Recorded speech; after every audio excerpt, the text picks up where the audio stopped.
नमस्कार साथियों, सभी लोगों का स्वागत है। बिहार एसएससी सीजीएल साथ में एईडीओ बीएसओ दरोगा कोई भी एग्ज़ाम देने वाले हैं तो आपके लिए काफ़ी महत्वपूर्ण है। प्रकाश संश्लेषण का पार्ट 2 देखेंगे और ये जो है अभी आपका इसमें कंप्लीट हो जाएगा। प्रकाश संश्लेषण प्रारंभ करते हैं। यदि आपको अच्छा लगेगा, कुछ सीखने को मिलेगा तो चैनल को सब्सक्राइब कर लीजिएगा। चलिए प्रश्नों की ओर चलते हैं।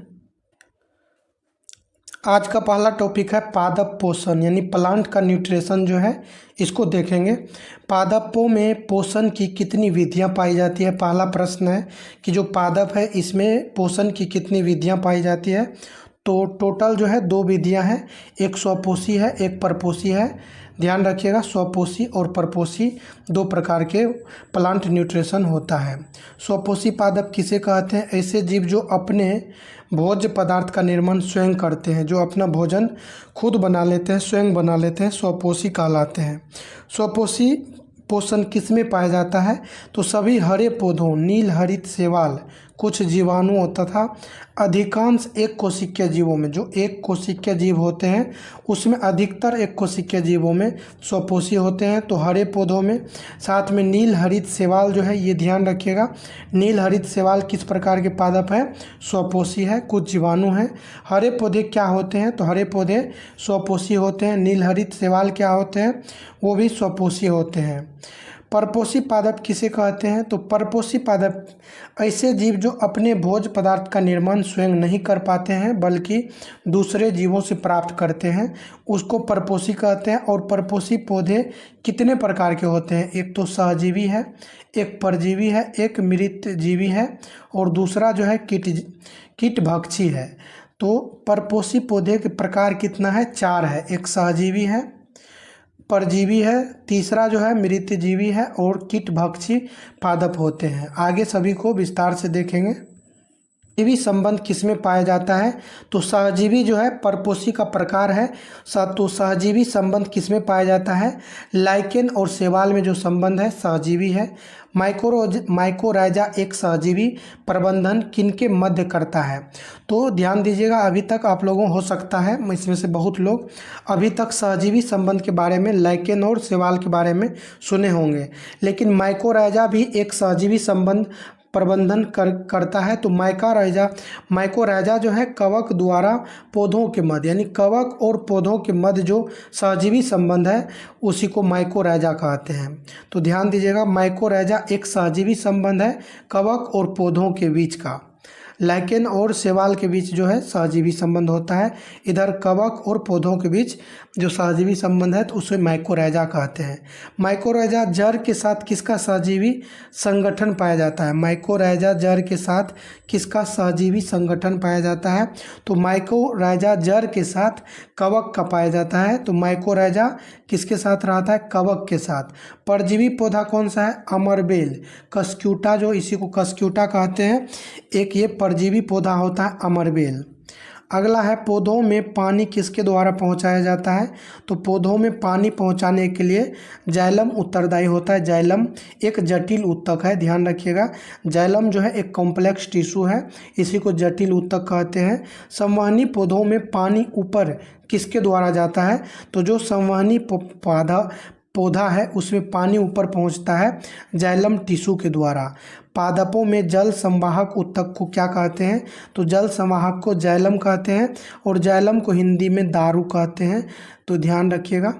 अगला है पेड़ पौधों में जल वहन के लिए मुख्यतः कौन जिम्मेदार होता है?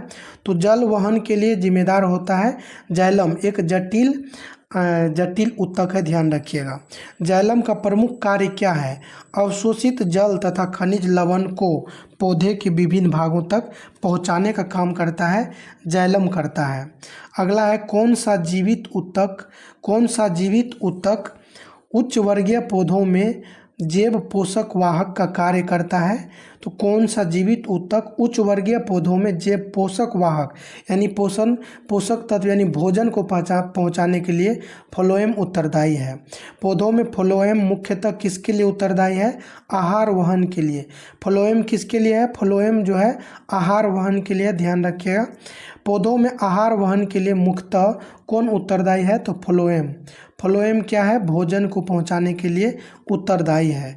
बास्ट ऊतक किसे कहते हैं? बास्ट ऊतक, फ्लोएम जो है इसी को कहते हैं बास्ट ऊतक। तो बास्ट ऊतक के नाम से फ्लोएम को जाना जाता है। जब किसी वृक्ष की छाल वृक्ष के आधार के पास से गोलाकार चारों तरफ से हटा दी जाती है तो वृक्ष धीरे धीरे सूखकर क्यों मर जाते हैं? जड़ें ऊर्जा से वंचित रह जाती हैं, इसी वजह से। ध्यान दीजिए, कह रहा है कि जब किसी वृक्ष की छाल वृक्ष के आधार के पास से गोलाकार चारों तरफ से हटा दी जाती है, यानी कोई वृक्ष है उसके आधार में जो उसका छाल है चारों तरफ से गोला करके हटा दे तो वृक्ष जो है धीरे धीरे सूख कर क्यों मर जाता है? तो जड़ें जो है ऊर्जा से वंचित रह जाती है इसी कारण, क्योंकि ऊर्जा जो है जो प्रकाश संश्लेषण के माध्यम से बनता है वो जो है नीचे नहीं पहुंच पाता है जड़ में, इसी वजह से सूख जाता है। नेक्स्ट है, कौन सा पादप कुछ या अधिकांश रूप में अपना पोषण कीड़ों मकोड़ों और अन्य संधिपाद जीवों से उनको फंसाकर और उनका उपभोग करके प्राप्त करता है? तो कैलिफोर्निया घटपर्णी पौधा।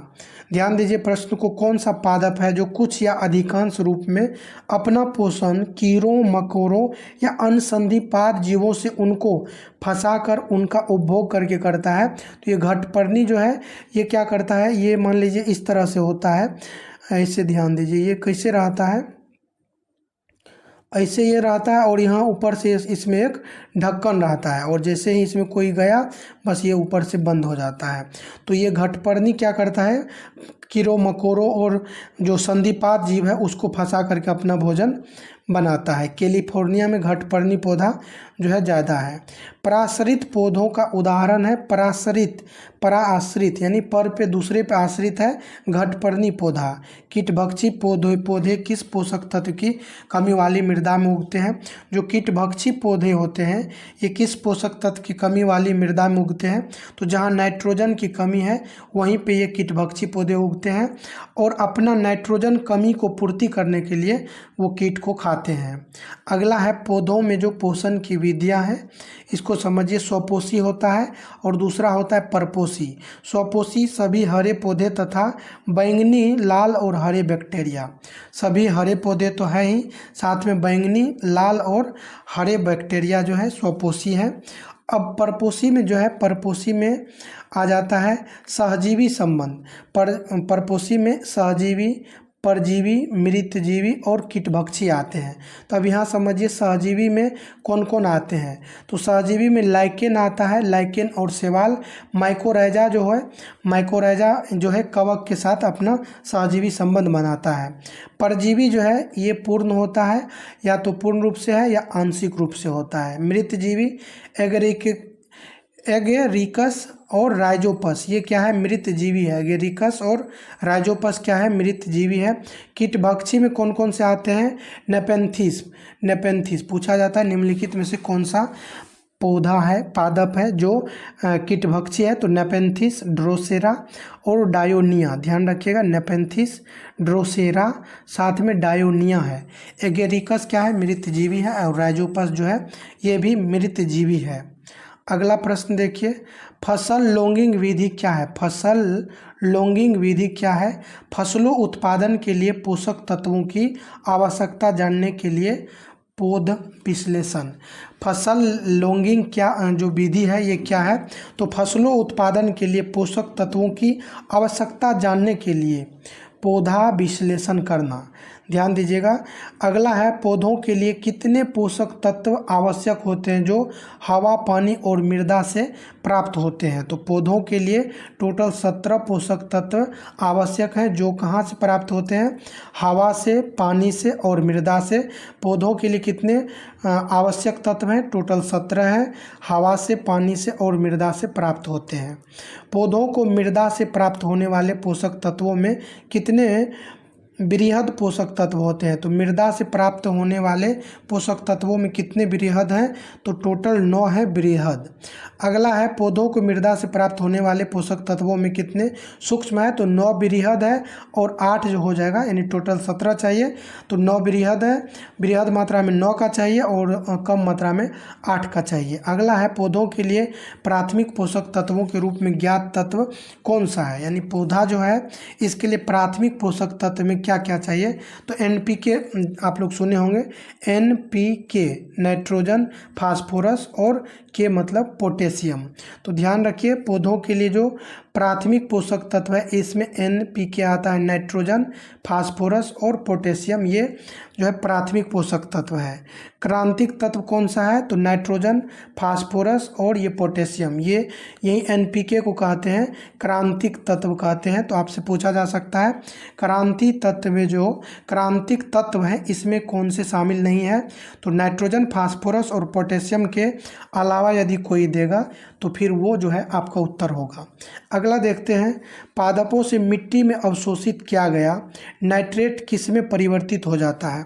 जो पादप होते हैं, पादपों से मिट्टी में अवशोषित किया गया नाइट्रेट किस में परिवर्तित हो जाता है, तो मुक्त नाइट्रोजन में।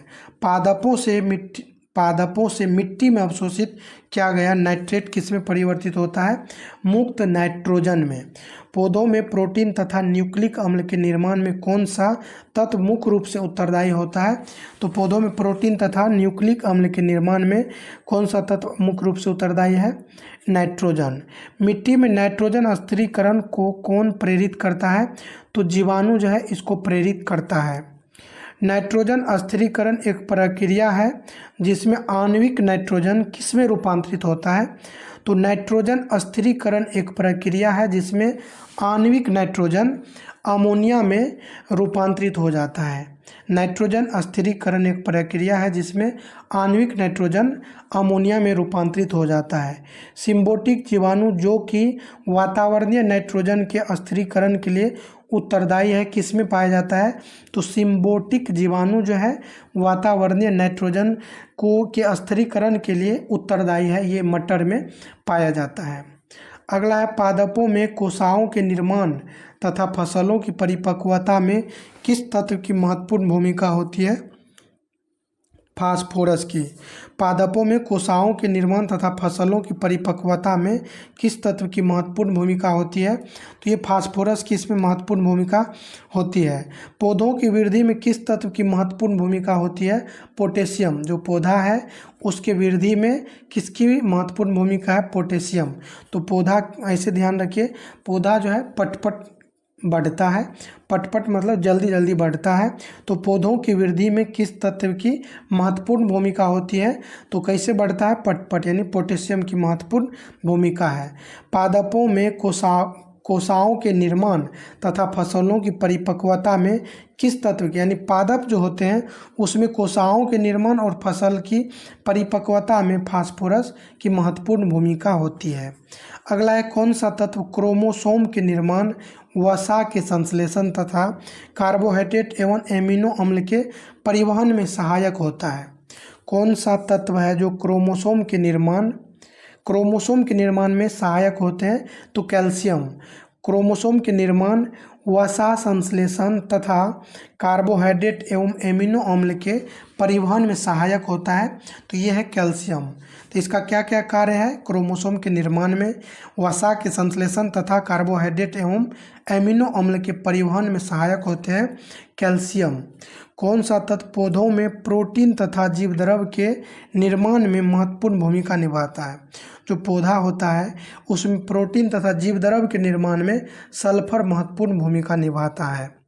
नेक्स्ट है, कौन सा पौधों की शाक्य वृद्धि को प्रोत्साहित तथा बीज निर्माण को उत्तेजित करता है। पौधों की शाक्य वृद्धि, जो उसका शाक्य वृद्धि है, पत्ती है, तना है, इन सबों की वृद्धि को प्रोत्साहित तथा बीज निर्माण को उत्तेजित करता है, तो ये सल्फर करता है। पौधों में गंधक की कमी के लक्षण सर्वप्रथम कहाँ प्रकट होते हैं। जो पौधा है उसमें गंधक की कमी यानी सल्फर की कमी के लक्षण सर्वप्रथम कहाँ पे प्रकट होते हैं, ऊपरी पत्तियों में इसका लक्षण सबसे पहले प्रकट होता है, यानी सल्फर की कमी का। नेक्स्ट है, पौधों की कोशिका भित्ति एवं जीवद्रव्य के निर्माण में कौन से तत्व महत्वपूर्ण भूमिका निभाते हैं। पौधों की कोशिका भित्ति एवं जीवद्रव्य के निर्माण में कौन से तत्व महत्वपूर्ण भूमिका निभाते हैं, तो पौधों की जो कोशिका भित्ति है साथ में जीव द्रव के निर्माण, तो उसमें भूमिका कार्बन, हाइड्रोजन तथा ऑक्सीजन। तो इसको CHO ध्यान रख सकते हैं, CHO कार्बन, हाइड्रोजन, ऑक्सीजन। जो पौधे होते हैं, पौधा के कोशिका भित्ति एवं जीव द्रव के निर्माण में कार्बन, हाइड्रोजन, ऑक्सीजन। पादपों में सबसे प्रचुर मात्रा में कौन सा तत्व उपस्थित होता है? तो सबसे प्रचुर मात्रा में कार्बन पाया जाता है। कार्बन जो है सबसे ज़्यादा इसका जो है मात्रा रहता है पादप में। तो पादपों में सबसे प्रचुर मात्रा में कौन सा तत्व उपस्थित होता है? पादप में कार्बन। पौधों के लिए सूक्ष्म पोषक तत्व क्या है? लोहा और क्लोरीन सूक्ष्म पोषक तत्व है, लोहा साथ में क्लोरीन। नेक्स्ट है, कौन सा तत्व श्वसन क्रिया में महत्वपूर्ण भूमिका निभाता है? तो श्वसन क्रिया में महत्वपूर्ण भूमिका निभाते हैं लोहा। श्वसन क्रिया में महत्वपूर्ण भूमिका निभाने वाले तत्व है लोहा। पौधों में कौन सा तत्व नाइट्राइट से नाइट्रेट बनाने में महत्वपूर्ण भूमिका निभाता है?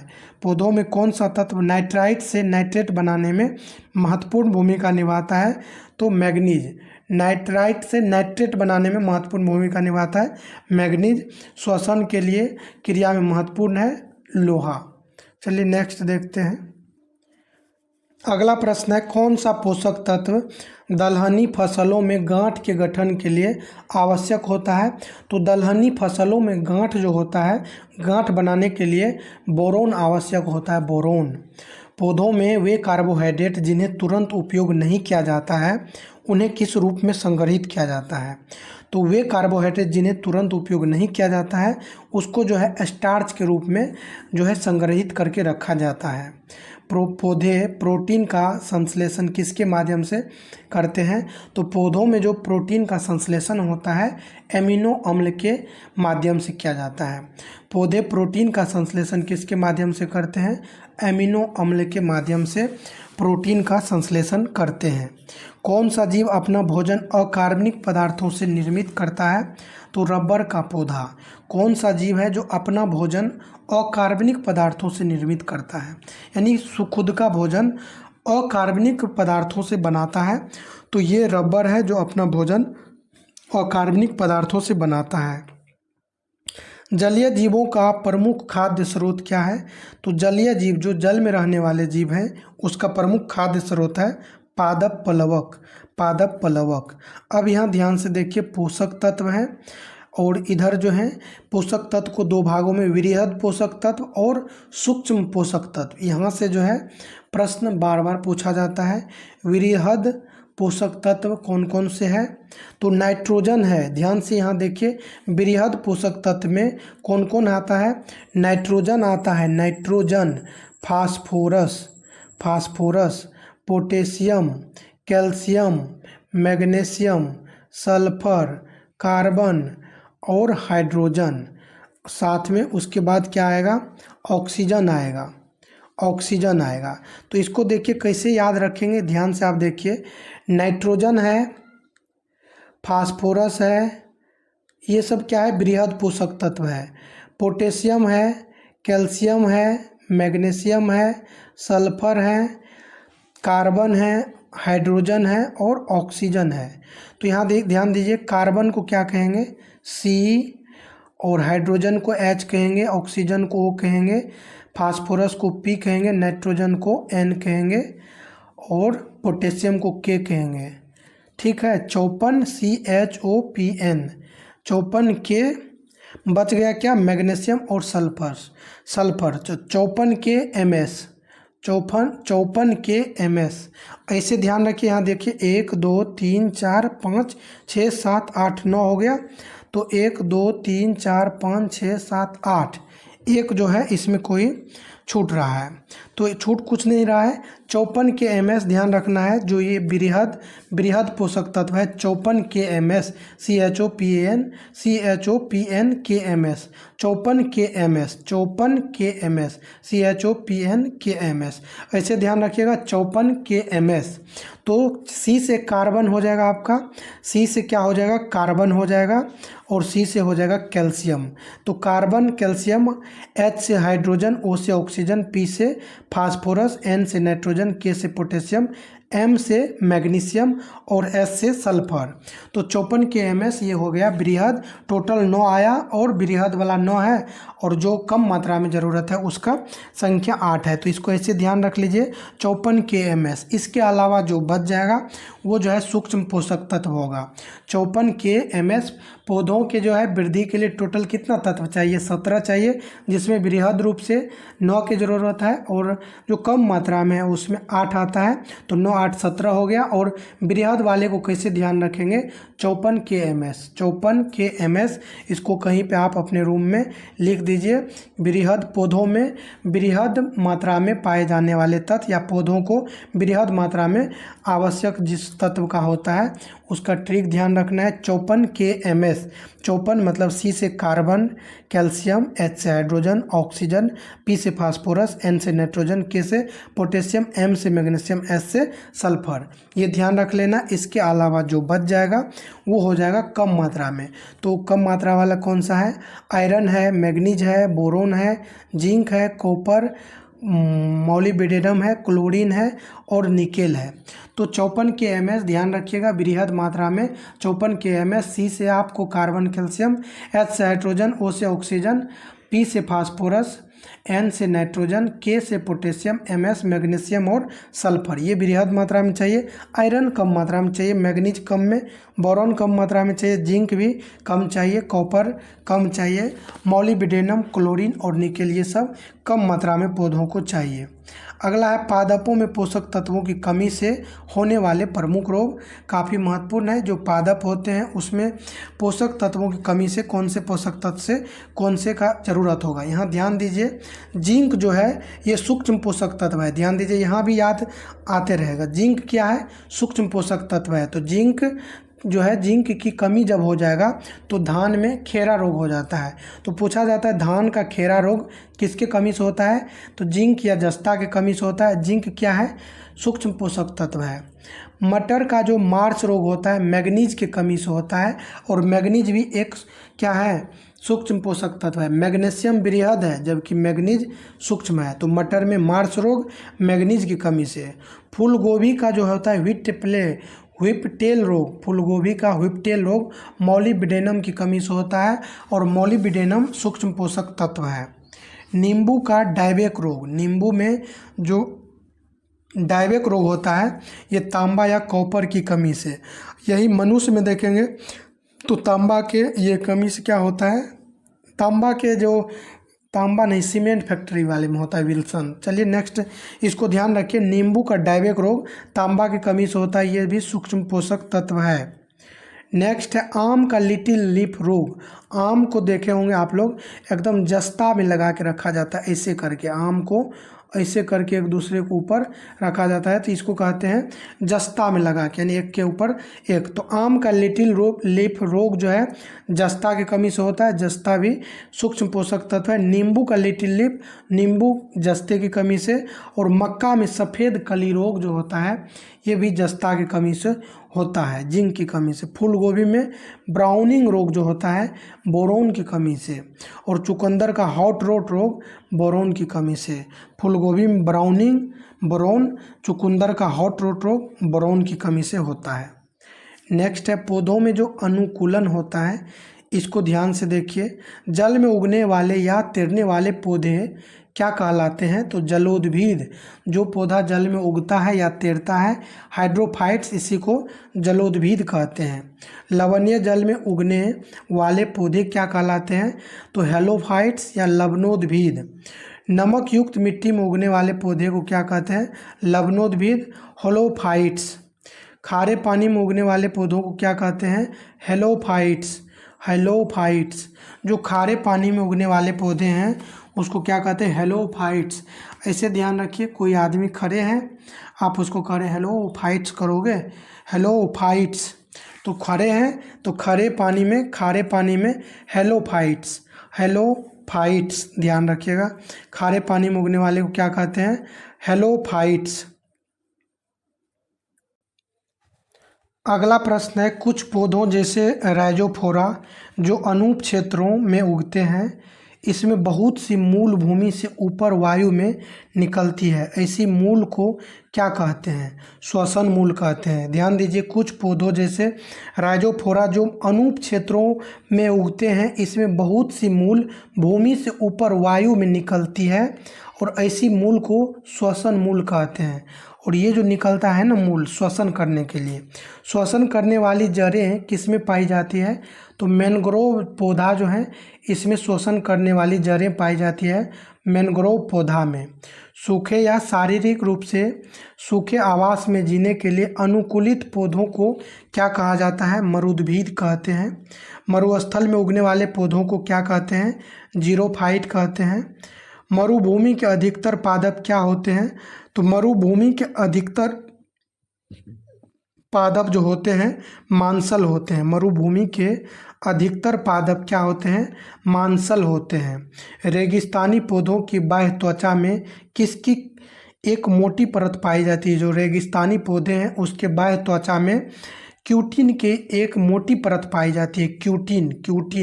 क्यूटिन क्या है? रेगिस्तानी पौधों की बाह्य त्वचा में पाई जाने वाली एक मोटी परत है क्यूटिन। अगला है, किस पौधों में तने की कक्षीय कलियां, किस पौधे में तने की कक्षीय कलियां काष्ठीय, सीधे तथा नुकीले कांटों में रूपांतरित हो जाती है? तो किस पौधे में तने की कक्षीय कलियां काष्ठीय, सीधे तथा नुकीले कांटों में रूपांतरित हो जाती है? तो बोगेनविलिया। मरुस्थलीय पौधों की जड़ें लंबी क्यों होती है? क्योंकि पानी की तलाश में जड़ें लंबी होती है। ऐसे पादप जिनमें फ्रीएटोफाइट्स मिलते हैं कहाँ पर पाए जाते हैं? ऐसे पादप जिनमें फ्रीएटोफाइट्स मिलते हैं वो कहाँ पे पाए जाते हैं? तो ये पादप पाए जाते हैं मरुस्थल में। लंबी मूसला जड़ें, फ्रीएटोफाइट्स जो होते हैं लंबी मूसला जड़ें होते हैं जो 25 से 30 मीटर लंबी होती है। तो ऐसे पादप जिनमें फ्रीएटोफाइट्स मिलते हैं ये कहाँ पे पाए जाते हैं? मरुस्थल में पाए जाते हैं और लंबी मूसला जड़ें हैं 25 से 30 मीटर। मरुद्भिद या मरुस्थलीय पादपों के अंतर्गत कौन कौन से पौधे आते हैं? तो मरुद्भिद या मरुस्थलीय पादपों के अंतर्गत जो मरुस्थल में पाए जाने वाले पादप हैं उसमें एक तो मदार आता है। मदार, मरुस्थल में मदार, ध्यान रखिएगा, मरुस्थल में पाए जाने वाले पादप है मदार। मदार क्या है? मरुस्थल में पाए जाने वाली पादप। उसके बाद है कैक्टस, मदार, कैक्टस, एलोवेरा भी कहाँ पाया जाता है? मरुस्थलीय क्षेत्र में। बरायोफिलम,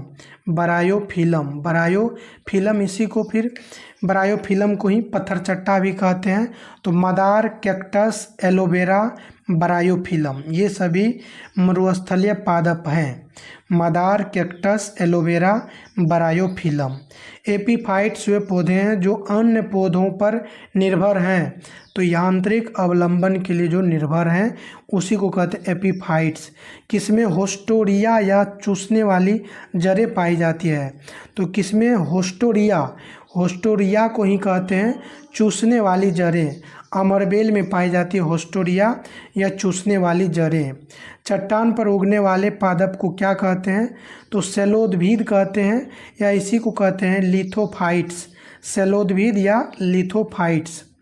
अब अगला जो शुरू होगा पादप गतियाँ। प्लांट का मूवमेंट देखेंगे। जो पादप गतियाँ करते हैं कैसे करते हैं? प्रकाशानुवर्तन किसे कहते हैं? पौधों का प्रकाश की दिशा में बढ़ना प्रकाशानुवर्तन कहा जाता है। पौधों के किसी अंग की वृद्धि या गति जब किसी विशिष्ट उद्दीपक की ओर होती है तो इस प्रक्रिया को क्या कहते हैं? तो धनात्मक अनुवर्तन कहते हैं। धनात्मक अनुवर्तन। नेक्स्ट है, जब पौधे के किसी भाग की वृद्धि प्रकाश की अनुपस्थिति में होती है तो इस प्रक्रिया को क्या कहते हैं? ऋणात्मक प्रकाशानुवर्तन। जैसे इसका उदाहरण जड़ हो जाएगा। जड़ जो होता है ज़मीन के अंदर होता है और यह जो है ऋणात्मक प्रकाशानुवर्तन होता है, जबकि धनात्मक गुरुत्वानुवर्तन होता है। क्योंकि गुरुत्व की ओर बढ़ रहा है तो उसके साथ धनात्मक संबंध है और प्रकाश के अपोजिट जा रहा है तो ये हो गया ऋणात्मक प्रकाशानुवर्तन। अब यहाँ ध्यान से देखिए, पादप हार्मोन जो है काफ़ी महत्वपूर्ण है। पादप हार्मोन किसे कहते हैं? तो पौधों की जैविक क्रियाओं के बीच समन्वय स्थापित करने वाले रासायनिक पदार्थ को पादप हार्मोन या फाइटो हार्मोन कहते हैं। पादप हार्मोन किसे कहते हैं? तो पौधों की जैविक क्रियाओं के बीच समन्वय स्थापित करने वाले रासायनिक पदार्थ को पादप हार्मोन या फाइटो हार्मोन कहते हैं। जेली रुदन का क्या कारण है? जेली रुदन का क्या कारण है? तो अम्ल की अधिकता से जेली रुदन होता है। ध्यान रखिएगा, नया शब्द है। जेली रुदन का क्या कारण है? अम्ल की अधिकता। रासायनिक संगठन तथा कार्यविधि के आधार पर पादप हार्मोन्स को कितने वर्गों में विभाजित किया गया है? तो रासायनिक संगठन तथा कार्यविधि के आधार पे 5 भागों में हार्मोन को बांटा गया है। आप पांचों का नाम और काम याद रखिए, यही ज़रूरत है। तो पहला है ऑक्सिन। पूछा जाता है डायरेक्ट, निम्नलिखित में से कौन सा पादप हार्मोन है या फिर नहीं है? तो ऑक्सिन जो है क्या है? एक पादप हार्मोन है। जिब्रेलिन्स क्या है? पादप हार्मोन है। साइटोकाइनिन पादप हार्मोन है। एब्सिसिक एसिड क्या है? पादप हार्मोन है। और एथिलीन ये भी पादप हार्मोन है। ऑक्सिन, जिब्रेलिन, साइटोकाइनिन, एब्सिसिक अम्ल और एथिलीन ये सभी पादप हार्मोन है। अब ऑक्सिन के बारे में जानते हैं विस्तार से और इसका क्या कार्य है, क्यों ज़रूरत है। ऑक्सिन हार्मोन किसे कहते हैं? ऑक्सिन हार्मोन्स कार्बनिक यौगिकों का समूह है जो पौधों में कोशिका विभाजन तथा कोशिका दीर्घन में भाग लेता है। ऑक्सिन हार्मोन जो है कार्बनिक यौगिकों का समूह है जो पौधों में कोशिका विभाजन तथा कोशिका दीर्घन में कोशिका को विभाजित करने और दीर्घन करने में ज़रूरत है। कौन? ऑक्सिन। पौधों में पाया जाने वाला सार्वभौमिक प्राकृतिक ऑक्सिन क्या है? जो पौधा है उसमें पाया जाने वाला सार्वभौमिक प्राकृतिक ऑक्सिन इंडोल एसिटिक एसिड है। पौधों में पाया जाने वाला सार्वभौमिक प्राकृतिक ऑक्सिन, तो सार्वभौमिक है और प्राकृतिक ऑक्सिन है IAA, indole acetic acid. Indole acetic acid तथा नेप्थेलिन एसिटिक एसिड किसके प्रमुख उदाहरण है? ऑक्सिन हार्मोन के। इंडोल एसिटिक एसिड तथा नेप्थेलिन एसिटिक एसिड किसके प्रमुख उदाहरण है? ऑक्सिन हार्मोन के। पौधों में पाया जाने वाला सार्वभौमिक प्राकृतिक ऑक्सिन, तो सार्वभौमिक प्राकृतिक ऑक्सिन है indole acetic acid. Indole acetic acid तथा नेप्थेलिन एसिटिक एसिड किसके प्रमुख उदाहरण है? तो नेप्थेलिन एसिटिक एसिड ऑक्सिन के प्रमुख उदाहरण है। शिखर वृद्धि के लिए कौन सा पादप हार्मोन जिम्मेदार होता है? शिखर वृद्धि यानी जो कोई पादप है तो उसके शिखर यानी सबसे ऊपर वाले भाग जो है चोटी, उसको वृद्धि करने के लिए ऑक्सिन हार्मोन उत्तरदायी होता है। कोशिका दीर्घन द्वारा स्तंभ या तने की वृद्धि में कौन सा सहायक होता है? तो कोशिका दीर्घन के द्वारा स्तंभ या तने की वृद्धि में कौन सहायक होता है? कोशिका दीर्घन द्वारा स्तंभ या तने की वृद्धि में कौन सहायक होता है? ऑक्सिन सहायक होता है। पौधों में स्रावित होने वाले किस हार्मोन्स के कारण उसका तना सूरज की रोशनी की ओर झुक जाता है? तो पौधों में स्रावित होने वाले किस हार्मोन्स के कारण उसका तना सूरज की रोशनी की ओर झुक जाता है? तो ऑक्सिन के कारण सूरज की रोशनी की ओर झुक जाता है। किस हार्मोन्स के विसरण के कारण पौधे जड़ की दूसरी तरफ मुड़ जाता है? तो जड़ के दूसरी तरफ जो है मुड़ जाता है, ये किस हार्मोन के विसरण के कारण? ऑक्सिन हार्मोन के विसरण के कारण जड़ के दूसरी तरफ मुड़ जाता है। तने में जिस ओर ऑक्सिन की मात्रा अधिक होती है उस तरफ वृद्धि किस प्रकार होती है? अधिक वृद्धि होती है। जड़ में ऑक्सिन की मात्रा अधिक होने पर क्या प्रभाव पड़ता है? वृद्धि कम होती है। जड़ में ऑक्सीजन की मात्रा अधिक होने पर क्या प्रभाव पड़ता है? वृद्धि कम होती है। ये क्यों कम होगा? क्योंकि जड़ में ऑक्सीजन की मात्रा ज़्यादा है तो पौधा जो है ज़्यादा नीचे की ओर वृद्धि करेगा, ऊपर की ओर वृद्धि ज़्यादा नहीं करेगा, तो इसीलिए वृद्धि कम होती है यदि जड़ में ज़्यादा ऑक्सीजन हार्मोन होगा। अगला देखिए, पौधों में जड़ की वृद्धि को कौन सा हार्मोन नियंत्रित करता है? तो जड़ की वृद्धि को रेगुलेट करता है ऑक्सिन हार्मोन। पत्तियों के झड़ने तथा फलों के गिरने पर किस हार्मोन का नियंत्रण है? पत्तियों के झड़ने, जैसे पेड़ पौधा में आप देखे होंगे कि पत्ती जो होता है, पत्ती झड़ जाता है और फल गिरता है, तो इसको पत्तियों के झड़ने तथा फलों के गिरने पर किस हार्मोन का नियंत्रण है? ऑक्सिन हार्मोन का। बीज रहित फल के उत्पादन में कौन सा पादप हार्मोन सहायक है? यानी बिना बीज के फल उत्पादन में सहायक हार्मोन है ऑक्सिन। ऑक्सिन। निषेचन रहित अंडों के निषेचन के बिना फलों का विकास क्या कहलाता है? पार्थेनोकार्पी। यानी निषेचन रहित फलों का विकास कहलाता है पार्थेनोकार्पी। किस पादप हार्मोन के प्रयोग द्वारा संतरा, नींबू, अंगूर, केला और टमाटर के फलों में बिना परागन तथा निषेचन के बीज रहित फलों का विकास किया जाता है? तो किस पादप हार्मोन के प्रयोग से? ऑक्सिन पादप हार्मोन के प्रयोग से। टमाटर के बीज रहित फल का उत्पादन किस प्रकार संभव है? जो टमाटर है इसके बीज रहित फल के उत्पादन किस प्रकार संभव है? तो पुष्पों पर हार्मोन के छिड़कने से। टमाटर के बीज रहित फल का उत्पादन किस प्रकार संभव है? पुष्पों पर हार्मोन छिड़कने से। गेहूं और मक्का के खेतों में कौन सा पादप हार्मोन खरपतवार नाशक का कार्य करता है? तो गेहूं और मक्का के खेत में ऑक्सिन जो है खरपतवार को नष्ट करने में काम करता है। अपतृण निवारण तथा फसलों को गिरने से बचाने के लिए किस पादप हार्मोन का प्रयोग किया जाता है? अपतृण निवारण तथा फसलों को गिरने से बचने के लिए ऑक्सिन का प्रयोग किया जाता है। जिब्रेलिन्स है। अभी तक हम लोगों ने ऑक्सिन्स के बारे में पढ़ लिया है, अब जिब्रेलिन्स के बारे में विस्तार से देखते हैं। बस हार्मोन को कंप्लीट करेंगे और ये वीडियो ख़त्म हो जाएगा। चलिए देखिए जिब्रेलिन्स क्या है। जिब्रेलिन्स एक पादप हार्मोन्स है, यह एक जटिल कार्बनिक यौगिक है। जिब्रेलिन्स क्या है? जिब्रेलिन्स जटिल कार्बनिक यौगिक है जिसका मुख्य घटक जिब्रेलिक एसिड है। जिब्रेलिक एसिड इसका मुख्य घटक है।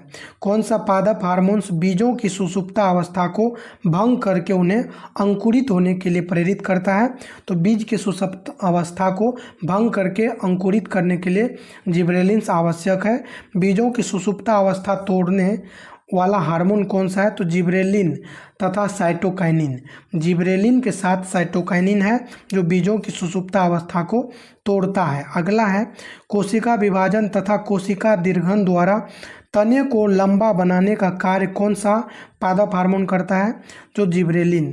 कोशिका विभाजन तथा कोशिका दीर्घन द्वारा तने को लंबा बनाने का कार्य कौन सा पादप हार्मोन करता है? तने को लंबा बनाने का कार्य करता है जिब्रेलिन्स। जिब्रेलिन्स। किस पादप हार्मोन का मुख्य कार्य कोशिका वृद्धि करना है? तो किस पादप हार्मोन का मुख्य कार्य कोशिका वृद्धि करना है? जिब्रेलिन। जिब्रेलिन जो है इसका मुख्य कार्य है कोशिका को वृद्धि करना। पौधों का बौनापन किस हार्मोन के द्वारा नियंत्रित किया जाता है? तो पौधा जो बौनापन होता है पौधा में जिब्रेलिन्स हार्मोन के द्वारा उसको नियंत्रित किया जाता है। पादपों में बौनी प्रजातियों की लंबाई में वृद्धि, पुष्पन तथा बीजों के अंकुरन में किस पादप हार्मोन का प्रयोग किया जाता है? तो ये जिब्रेलिन का प्रयोग किया जाता है।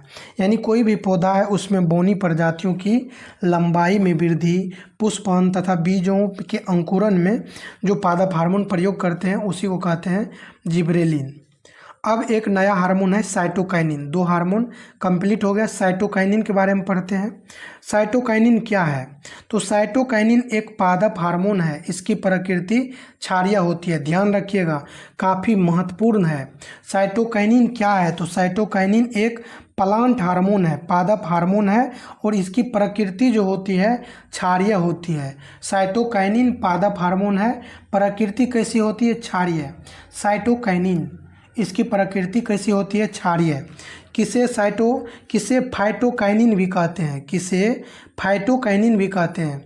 देखिए साइटोकाइनिन जो है इसी को फाइटोकाइनिन भी कहते हैं। साइटोकाइनिन को ही फाइटोकाइनिन भी कहते हैं, ध्यान रखिएगा। अगला है बीजों की सुषुप्ता अवस्था तोड़ने वाला हार्मोन कौन सा है? तो जिब्रेलिन भी ये कार्य करता था और साथ में साइटोकाइनिन भी बीजों की सुषुप्ता अवस्था को तोड़ता है और ये क्षारीय होता है, ध्यान रखिएगा। कौन सा पादप हार्मोन बीजों के अंकुरन को प्रेरित करता है, तो बीजों के अंकुरण को प्रेरित करता है साइटोकाइनिन। साइटोकाइनिन का मुख्य कार्य क्या है? कोशिका को विभाजित करना। साइटोकाइनिन ऐसे भी आप लोग सुने होंगे। कोशिका का अध्ययन क्या कहलाता है? कोशिका विज्ञान हिंदी में कहते हैं, लेकिन आपको जो आंसर आएगा, ऑप्शन आएगा, तो वो आएगा साइटोलॉजी। कोशिका विज्ञान, कोशिका के अध्ययन को क्या कहते हैं? साइटोलॉजी कहते हैं। यानी साइटो मतलब सेल, सेल, कोशिका मतलब क्या होता है? सेल, और सेल मतलब साइटोकाइनिन का मुख्य कार्य क्या है? तो कोशिका का विभाजन करना। साइटोकाइनिन इसका मुख्य कार्य है कोशिका को विभाजित करना। कोशिका विभाजन के लिए कौन सा पादप हार्मोन आवश्यक है? तो साइटोकाइनिन। साइटोकाइनिन का संश्लेषण कहाँ पर होता है? जड़ों के अग्र सिरों पर। जो साइटोकाइनिन है इसका संश्लेषण जड़ों के अग्र सिरों पर, जहाँ कोशिका विभाजन होता है। कौन सा पादप हार्मोन ऊतकों एवं कोशिकाओं के विभेदन का कार्य करता है? यानी कौन सा पादप हार्मोन है जो ऊतक एवं कोशिकाओं के विभेदन, ऊतक और कोशिका के विभाजन का कार्य करता है? साइटोकाइनिन। कौन सा पादप हार्मोन पार्श्व कलिकाओं की वृद्धि को प्रारंभ करता है? कौन सा पादप हार्मोन पार्श्व कलिकाओं की वृद्धि को प्रारंभ करता है? तो पार्श्व कलिकाओं की वृद्धि, पार्श्व कलिका जो होते हैं उसकी पार्श्व कलिकाओं की वृद्धि को प्रारंभ करता है। जो पार्श्व कलिका है उसको वृद्धि को प्रारंभ करता है कौन सा? साइटोकाइनिन। जीर्णता को रोकने वाला पादप हार्मोन किसे कहते हैं? तो जीर्णता को रोकने वाला पादप हार्मोन कहते हैं साइटोकाइनिन। जीर्णता को रोकने वाला पादप हार्मोन कौन सा है? जीर्णता को रोकने के लिए जो पादप हार्मोन है वो है साइटोकाइनिन। अब नया हार्मोन एक है एब्सिसिक एसिड, काफ़ी इम्पोर्टेंट है एब्सिसिक एसिड। एब्सिसिक अम्ल क्या है? एब्सिसिक अम्ल क्या है? यह एक वृद्धिरोधी पादप हार्मोन है। यानी वृद्धिरोधी, यानी वृद्धि का विरोध करने वाला पादप हार्मोन है एब्सिसिक अम्ल। नेक्स्ट देखिए, कम सांद्रता पर वृद्धिरोधी पादप हार्मोन्स किसे कहते हैं? यानी कम सांद्रता पर वृद्धिरोधी पादप हार्मोन्स एब्सिसिक अम्ल तथा एथिलीन को, एब्सिसिक अम्ल तथा एथिलीन को। कौन सा पादप हार्मोन कोशिका विभाजन, पुष्पन तथा बीजों के अंकुरण को अवरुद्ध करता है? कौन सा पादप हार्मोन कोशिका विभाजन, पुष्पन तथा बीजों के अंकुरण को अवरुद्ध करता है? एब्सिसिक अम्ल। कौन सा पादप हार्मोन है जो कोशिका विभाजन, पुष्पन तथा बीजों के अंकुरण को अवरुद्ध करता है? एब्सिसिक अम्ल। नेक्स्ट है, कौन सा पादप हार्मोन पौधों की वृद्धि को रोकता है? जो पौधा में वृद्धि होता है उसको रोकने के लिए है एब्सिसिक अम्ल। आपको ये भी देखने को मिल सकता है एग्जाम में ABA, तो ABA मतलब आप ध्यान रखिएगा एब्सिसिक एसिड होता है। सूखा सहिष्णुता से संबंधित पादप हार्मोन कौन सा है? एब्सिसिक अम्ल। सूखा सहिष्णुता से संबंधित पादप हार्मोन कौन सा है? एब्सिसिक अम्ल। अगला है, कौन सा पादप हार्मोन वाष्पोत्सर्जन की क्रिया का नियंत्रण रंध्रों को बंद करके करता है? जो वाष्प उत्सर्जन की क्रिया होती है उसको नियंत्रित करता है रंध्र को बंद करके, यही एब्सिसिक अम्ल। पादपों में पत्तियों के झड़ने की क्रिया को कौन सा पादप हार्मोन, पत्ती जो झड़ता है उसको नियंत्रित करता है? एब्सिसिक अम्ल। पौधों से फूलों तथा फलों के पृथक्करण की क्रिया को कौन सा पादप हार्मोन नियंत्रित करता है? पौधा है ना, पौधा से फलों तथा फलों के पृथक्करण की क्रिया को एब्सिसिक अम्ल नियंत्रित करता है। पादपों में कौन सा पादप हार्मोन बीजों तथा कलिकाओं को सुषुप्त अवस्था में लाता है? तो पादपों में कौन सा पादप हार्मोन बीजों तथा कलिकाओं को सुषुप्त अवस्था में लाता है? एब्सिसिक अम्ल। तो ध्यान रखिएगा, एब्सिसिक अम्ल से एक प्रश्न अभी पूछा गया था PPSC में कि किसे पादप का तनाव हार्मोन कहते हैं, किसे पादप का स्ट्रेस हार्मोन कहते हैं? तो स्ट्रेस यानी प्लांट पादप का तनाव हार्मोन या फिर स्ट्रेस हार्मोन कहते हैं। तो पूछा यह गया था कि पादप का स्ट्रेस हार्मोन किसे कहते हैं? तो एब्सिसिक अम्ल जो है इसी को प्लांट का स्ट्रेस हार्मोन या तनाव हार्मोन कहते हैं। ध्यान रखिएगा, इम्पोर्टेंट है। अब देखिए एथिलीन है। एथिलीन क्या है? एथिलीन गैसीय रूप में पौधों में पाया जाने वाला पादप हार्मोन है, एकमात्र पादप हार्मोन है जो गैसीय रूप में पाया जाता है। गैसीय रूप में, ध्यान रखिएगा, गैसीय रूप में, गैसीय स्थिति में पाया जाने वाला पादप हार्मोन कौन सा है? तो एथिलीन है। किस पादप हार्मोन का निर्माण पौधे के प्रत्येक भाग में होता है? तो ये गैसीय रूप में पाया जाता है, इसी वजह से इसका निर्माण पौधों के प्रत्येक भाग में होता है, एथिलीन का, एथिलीन। नेक्स्ट देखिए, किस पादप हार्मोन द्वारा पौधों की अनुप्रस्थ लंबाई में तो वृद्धि होती है किंतु अनुदैर्घ्य लंबाई में वृद्धि का विरोध करता है?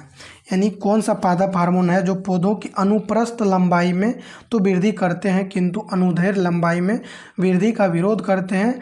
एथिलीन है। किस पादप हार्मोन के कारण चौड़ाई में वृद्धि होती है? तो एथिलीन, एथिलीन। यानी अनुप्रस्थ लंबाई में वृद्धि होने का मतलब है उसकी मोटाई में वृद्धि होना, तो उसके चौड़ाई में वृद्धि हो गया, तो उसकी मोटाई में अनुप्रस्थ लंबाई में वृद्धि का समर्थन करेगी, लेकिन अनुदैर्घ्य का विरोध करता है एथिलीन। और यही एथिलीन हार्मोन है जो पादप के, इसी हार्मोन के कारण पादप में चौड़ाई बढ़ता है। नेक्स्ट है, कौन सा पादप हार्मोन पौधों की पत्तियों एवं फलों के झड़ने की क्रिया को नियंत्रित करता है? तो ये एथिलीन का भी ये कार्य है। कौन सा पादप हार्मोन फलों को पकने में मुख्य भूमिका निभाता है? एथिलीन। प्राकृतिक रूप से पकने में जो है, ये कृत्रिम रूप से फलों को पकाने के लिए किस गैस का प्रयोग किया जाता है? एथिलीन। कौन सा पादप हार्मोन फलों को पकाने में मुख्य भूमिका निभाता है? तो फलों को पकाने में पादप का हार्मोन जो है एथिलीन है। और यहाँ पे पूछा गया है कृत्रिम रूप से फलों को पकाने के लिए किस गैस का प्रयोग करते हैं? तो एथिलीन, एथिलीन गैस है। कच्चे फलों को पकाने के लिए किस गैस का प्रयोग करते हैं? एसिटिलीन का। कच्चे फलों को पकाने के लिए एसिटिलीन का प्रयोग करते हैं।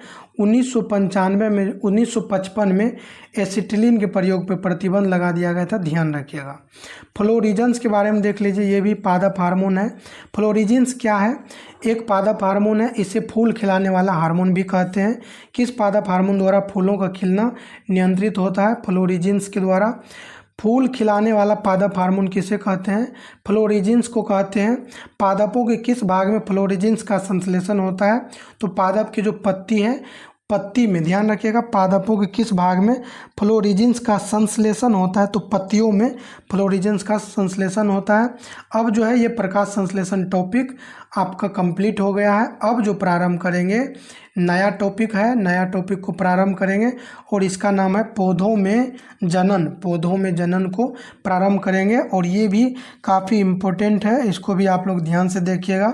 साथ में यदि आप लोग पॉलिटी नहीं देख रहे हैं तो उसे भी देखिएगा, क्योंकि पॉलिटी लगभग में कंप्लीट हो गया है। सप्ताह में पॉलिटी का 2 वीडियो लाएंगे, क्योंकि उसमें जो है आपका 90% कंप्लीट हो गया, थोड़ा सा बचा है, धीरे धीरे उसको कंप्लीट कर लेंगे। यदि आप लोगों को अच्छा लगा होगा और मेहनत पसंद आया होगा, प्रश्न पर जो है पसंद आया होगा, तो चैनल को सब्सक्राइब कर लीजिएगा। सभी लोगों का धन्यवाद।